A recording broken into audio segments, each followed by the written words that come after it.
Então, se estão a ouvir? Estão? Ok. Então, muito bom dia. Primeiro, eu queria agradecer, obviamente, à Associação pelo convite, cumprimentar o Sr. Presidente da Câmara também por estar aqui. É sempre um prazer vir de Alcobaça, ainda para mais estando ligado à cultura material do vinho, estar aqui no Bom Barral é sempre um grande prazer. Cumprimentar também, obviamente, os meus colegas de painel e todos os oradores, e um agradecimento também muito especial, quer ao Nuno Ferreira e quer também à Doris, minha colega já há longos anos, amiga, que eu penso que terá alguma responsabilidade por estar aqui hoje, mas pronto, ficamos por aqui. Pronto, como eu estava a dizer, é um grande prazer estar aqui e dar os parabéns realmente à Associação, porque no sábado de manhã, com este sol, estar no fundo do auditório praticamente cheia, de facto, de louvar o trabalho aqui que o Bom Barral está a desenvolver em prol do património. Pronto, então vamos lá à minha apresentação. Eu normalmente faço assim uns títulos pomposos, portanto tenham calma. O PowerPoint é um bocadinho extenso, a organização foi generosa em dar-me meia hora, portanto não se atrapalhem com o volume de informação que está. No fundo, vamos aqui trocar algumas ideias e explanar alguns conceitos. Obviamente o PowerPoint depois fica disponível para quem o quiser, portanto vai ficar disponível para vocês, e depois se tiverem algumas questões, até, ou aqui na sessão, até indiretamente, depois através por mail, ou o que for, até obviamente disponível para depois responder. Pronto, eu realmente sou museólogo, portanto sou da museologia, apesar de ter-me formado em antropologia, mas logo me atirei para a museologia. E, de facto, até pelos ensinamentos que eu e a Doris tivemos, e a questão da programação e gestão sempre foi uma coisa muito central no meu trabalho, e, portanto, e quando tive a oportunidade, de facto, de ir para, quer no âmbito do Museu dos Escotos, em Alcobaça, da qual tive grandes ensinamentos com a nossa professora Maria Olímpia Lameiras Campanhol, quer depois já no terreno, no puro e duro e autónomo, no Museu do Vinho, de facto, são conceitos e não se separa nunca a programação da gestão.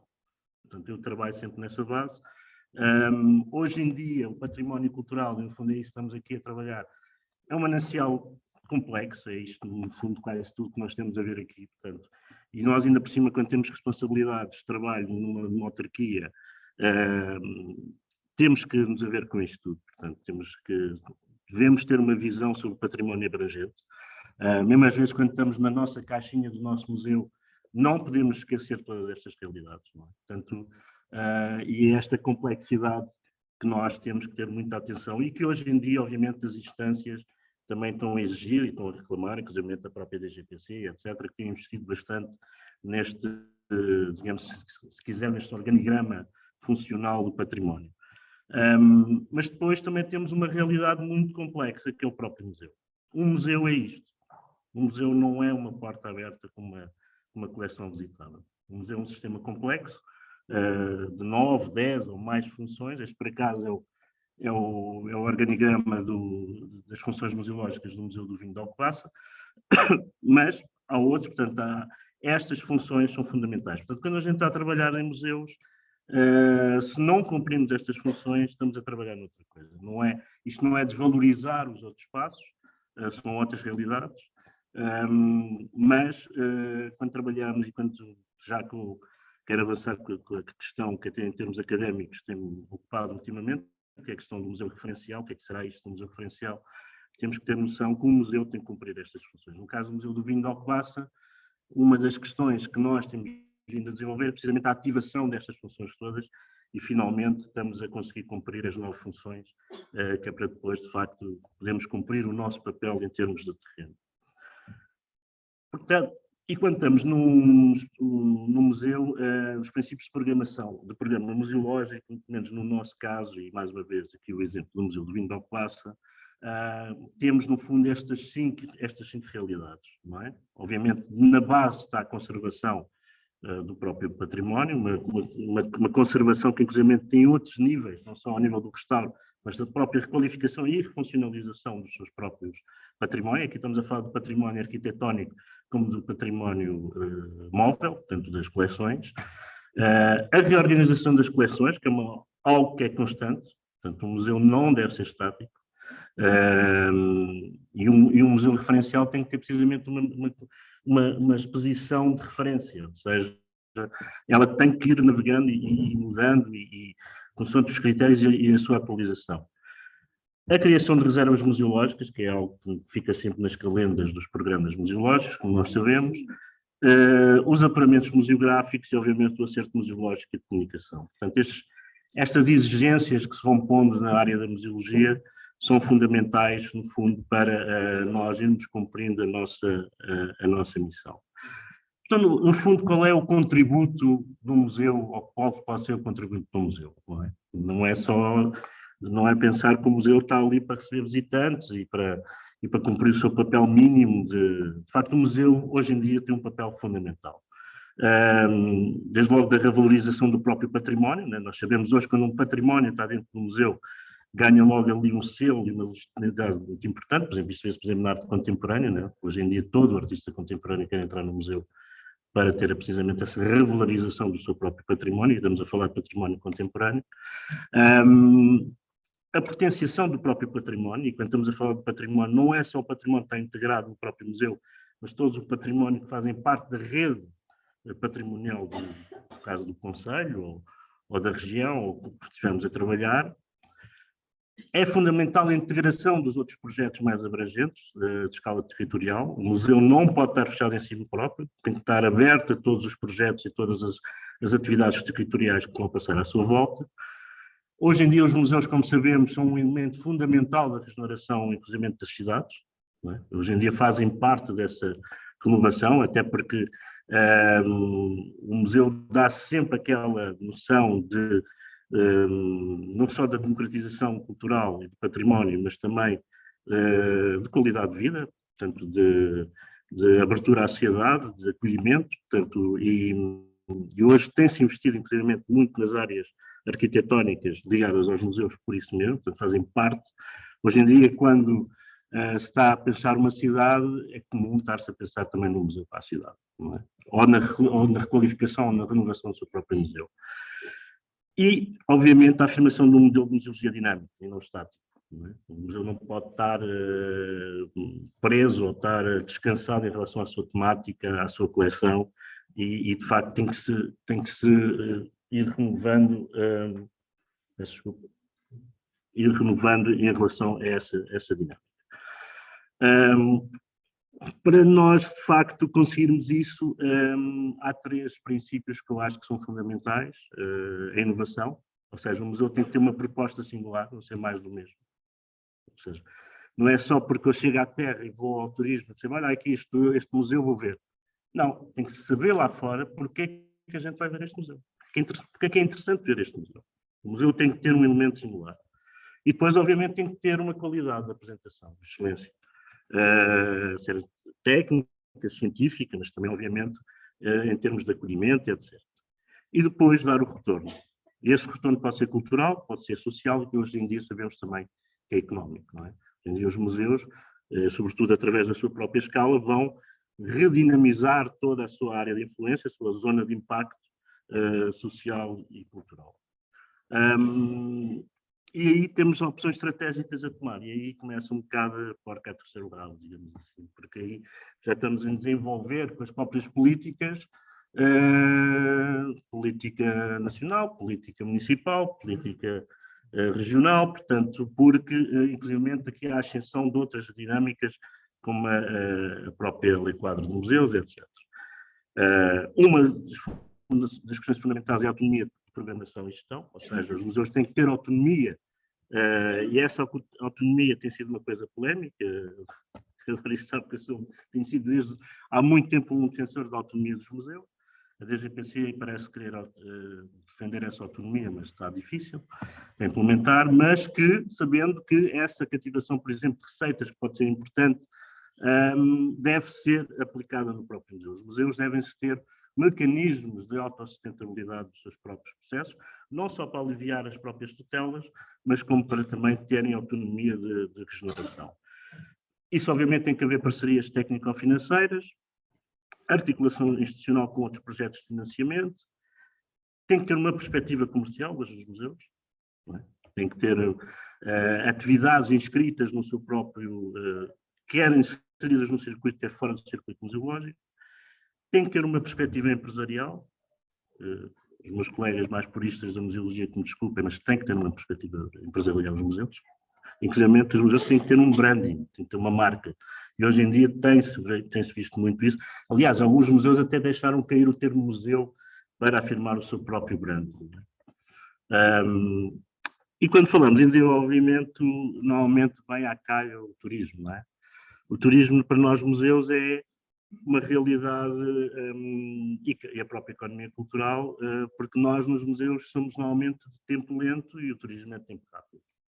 E essa gestão tem sido, às vezes, não muito fácil de conciliar, mas que tem sido fundamentais. E tem prós e tem contras. Não é? Agora, temos que ver é que o turismo tem que ser uma atividade em que, mais do que vender a própria terra, no bom sentido, não é? Vendermos aquilo que temos em termos, porque nós temos que o turismo, mesmo o turismo cultural é uma atividade económica, o turismo tem que contribuir também para a sustentabilidade dos próprios territórios. E isso cabe às instâncias que o governam fazer e criar instrumentos e mecanismos de defesa disso próprio. Mas, de facto, para nós sobrevivermos a essa questão, temos que ter uma noção fundamental. Os territórios têm que ter uma autenticidade. O que se tem criado muito em termos de uma certa sofisticação e uma certa artificialização das noções de património, vamos buscar as questões da identidade, e vamos renovar a identidade, vamos renovar, estou-me a lembrar obviamente já dos galos Barcelos às cores, etc. Portanto, uma certa marca contemporânea em relação àquilo que são as marcas identitárias. Hoje em dia, com os meios de comunicação e com a fruição e com a globalização, quer dizer, o turista já não é parvo. Por isso, quando vai para as terras, sobretudo o turismo de qualidade, quer autenticidade. Okay? E uma das coisas que tem sido muito apostado é o turismo temático. Não é? No nosso caso, o enoturismo, por exemplo. Não é? Isso, obviamente, tem prós e contras. Por um lado, é bom porque se investe num tipo de turismo muito mais autêntico e aquilo que até a gente chama um bocadinho o slow tourism, mas, por outro lado, também se segmenta muito. Okay? E isso já vamos ver mais à frente, porque o enoturismo, obviamente, tenho debruçado muito sobre o enoturismo, levanta muitas questões sobre essa segmentação, ou se quisermos, essa especialização temática do próprio turismo. Mas, em relação ao turismo, temos aqui alguns pontos que são fundamentais. Não é? Sem património e museus, o turismo não existe. O turismo, um dos pontos fundamentais, obviamente, que há a gastronomia, há todos os outros elementos que convergem para essas noções, mas sem museus e património, de facto, não há turismo. Por isso tem havido também um investimento nessa área. Tivemos os grandes fluxos, atingimos o teto dos fluxos turísticos antes do Covid, mas agora estamos a fazer e eu acho que, quando parámos no Covid, tivemos a oportunidade para refletir e para repensar muita coisa, e eu penso que está a ser feito neste momento, em muitas situações. Portanto, aqui a capacidade temática dos territórios é fundamental. O Bom Barral, obviamente, tem a questão da cultura do vinho e também as outras questões patrimoniais que o Sr. Presidente muito bem aqui evocou na sua abertura. Alcobaça tem Cister, tem etc., mas deve abranger, ou seja, deve abrir para vários pontos e não se centrar no... Eu fico um bocado preso quando as terras tentam ser a terra disto, a terra daquilo, a terra daquele outro. Mais uma vez é perigoso estarmos, por exemplo, nós somos a terra, já fomos a terra da paixão, agora somos a terra do amor, agora o Presidente quer outra vez que sejamos a terra da paixão. Ou vamos para elementos muito abstratos, ou vamos para elementos muito concretos, ambos não sei se são muito aprazíveis e têm realmente um grande impacto. Temos, obviamente, aqui, na questão, e voltando ao enoturismo, porque aqui isso, quer eu, quer vocês, estão muito ligados a esta temática. Então temos este triângulo, da autenticidade, da sustentabilidade e da competitividade. Portanto, são, obviamente, aqui este triângulo generoso que tem que ser trabalhado e temos que ver como é que a gente pode trabalhar este triângulo. Entretanto, o turismo é isto. é isto tudo que temos aqui. Portanto, são estas áreas todas. E o que é que nós queremos? Queremos isto? Ou queremos isto? Eu quero isto. Ok? No caso do enoturismo, isto é só para... Este gráfico que vocês estão a ver é só as atividades que a Associação de Museus do Vinho Português estão envolvidas. Ok? São os projetos da Associação de Museus do Vinho Português. E eu peço desculpa, e inclusive estive a coordenar a rede dos museus do vinho de Portugal, metade disto é mais do mesmo. Eu não sei até que ponto nós temos vantagens em relação a isto. Portanto, lá está a questão que eu estava a falar há bocado, dos prós e contras do turismo temático, quando nós temos de ter alguma cuidado com estas situações, não é? E depois temos isto também, mais uma vez, e, no fundo, o que, no caso do Museu do Vinho de Alcobaça, o que nós queremos é isto. Queremos todos os tipos de público. E ainda por cima, no caso do vinho, a gente consegue muito facilmente ligar-nos a estas temáticas todas de uma maneira ou outra. Não é? Portanto, diversificar e abranger, para mim, é a nota fundamental, porque é isto que depois vai contribuir, a meu ver, para o desenvolvimento local. Não é? Porque não é segmentar numa área ou finalizar numa área, podemos lá chegar. Ok, desenvolvimento local implica turismo sustentável, não é? Respeito pelos recursos naturais, culturais, um desenvolvimento turístico planeado e que tenha em causa, obviamente, os sérios problemas ambientais e socioculturais cada vez são mais fortes, a qualidade do ambiente, o nível de satisfação dos visitantes é fundamental, não é? E, obviamente, uma redistribuição dos benefícios do turismo. Não é? As populações têm que perceber que estão a beneficiar com o turismo, não é? Porque vão ser elas um elemento fundamental para o desenvolvimento e para a potenciação desse mesmo turismo, porque são eles quem vai acolher os turistas, no fundo. Não é só, obviamente, os profissionais dos museus e do posto de turismo e dos restaurantes, etc. As populações que vão receber isto. Ok, museus e desenvolvimento sustentado. Já vimos as funções dos museus, estes são os critérios que são impostos aos museus. Nós, hoje em dia, isto eram dados de 2005, muito desatualizados, nós neste momento devemos ter perto de 1.500 museus, não é? O que é uma brutalidade. E os museus vão continuar a aumentar cada vez mais, porque nós estamos num processo de evolução tecnológico gigante. Nós próprios em Alcobaça estamos neste momento a fazer o Museu das Máquinas Falantes, que é de uma realidade próxima, portanto é um museu que o pai e o avô já vai explicar o museu ao filho, porque mexeu com aqueles instrumentos, e estas realidades cada vez vão ser mais e cada vez vão estar a se constituir coleções destas realidades que vão rapidamente desaparecer e que vão aparecer museus. Portanto, os museus hoje vão, e não vale a pena grandes planos e grandes perspectivas de reordenamento museológico, porque os museus aparecem. Se as entidades públicas não os fazem, as populações fazem. As entidades públicas têm o dever e têm a oportunidade de fazê-lo bem feito, as populações, como sabem, muitas vezes não o fazem bem feito, mas fazem. Portanto, eles aparecem, os museus aparecem, as coleções aparecem, as portas abrem-se.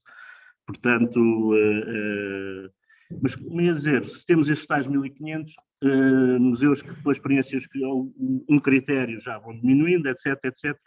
A rede são o quê? 150 museus, não é? Ou 160 museus. Mas pronto, é isso que temos numa realidade, portanto, muito próxima, que é no fundo tal a questão que falámos há bocado da qualidade da abordagem. Depois também há outro problema, que é a redistribuição das temáticas dos museus, não é? Nós estamos muito centrados nos museus de arte e etnografia. Isto hoje em dia também eu penso que o panorama vai mudar até para esta questão que eu falei há pouco, mas, por exemplo, os museus industriais e técnicos estão a aumentar, e vão aumentar muito. As próprias empresas estão a investir em áreas museológicas, portanto, o que vai poder também alterar este quadro, mas, de facto, Portugal há muito tempo tem este problema de um certo desequilíbrio temático na área dos museus. O que é que a museologia contemporânea, no fundo, implica? Como já falámos, a abertura do museu à sociedade, um museu serve para investigar e para produzir conhecimento, às vezes esquecemos disto.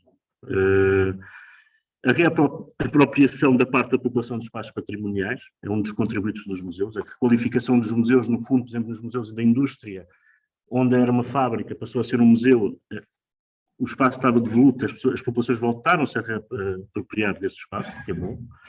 E obviamente uma animação ampla de projetos. Hoje em dia os museus são centros culturais, são centros dinâmicos. Não têm só a atividade, como nós sabemos ainda bem, das coleções, têm outras atividades muito importantes e servem também de polos de difusão de várias áreas. E depois, uma coisa que nos dá muito, que é muito cara a nós, quer alcobacenses, quer bombardalenses, estamos no fundo no mundo rural, é esta noção de nova ruralidade. A ruralidade está a mudar. Não só a massa urbana está a invadir o mundo rural, como tem havido uma deslocação para o mundo rural e como tem havido uma renovação do mundo rural. O mundo rural também modernizou-se, não só nas áreas agroindustriais, nas áreas do emprego, nas áreas dos serviços. Portanto, hoje temos uma nova ruralidade. E isso temos de estar atentos, nós que estamos em Alcobaça e Bumarral, e ainda por cima estamos muito ligados à questão da agricultura e, neste caso, também do vinho. Temos de ter muita atenção a esta renovação e estarmos ligados a isso e promovermos isso e estarmos associados a isso. Quais são as tendências que têm surgido? Continua a haver a tendência do edifício-museu, obviamente, com a expressão arquitetónica cada vez mais. A musealização de sítio é algo que vem desde os anos 80, continua a marcar e hoje em dia com um grande empenhamento da museologia industrial. Os espaços multidisciplinares, que vão associando várias valências, Estamos um bocado a voltar aos museus multidisciplinares, como existiam no século XIX. Os chamados micromuseus, pequenos espaços temáticos, muito centrados pequenos núcleos museológicos, muito ligados à promoção do marketing territorial. O branding, os museus de marca. Isso, obviamente, também muito. O enoturismo, por exemplo, é um bom exemplo do branding museológico. E os maxis-museus, ou seja, os museus âncoras, se quisermos, os museus que não só são polinucleados, como eles próprios são a âncora do desenvolvimento local, ou territorial, ou até regional. Só que no caso na área da vitivinicultura, apesar de não ser um museu do vinho, obviamente podemos aqui evocar, por exemplo, o Museu do Douro. Hoje em dia, faltam-me cinco slides. Hoje em dia estamos no facto, aqui na questão do museu, este do equilíbrio entre o Museu da Salvaguarda, que é um modelo antigo, muito centrado na salvaguarda das coleções, e com um forte enfoque na preservação da cultura material, portanto, o museu à antiga, o museu à DGPC.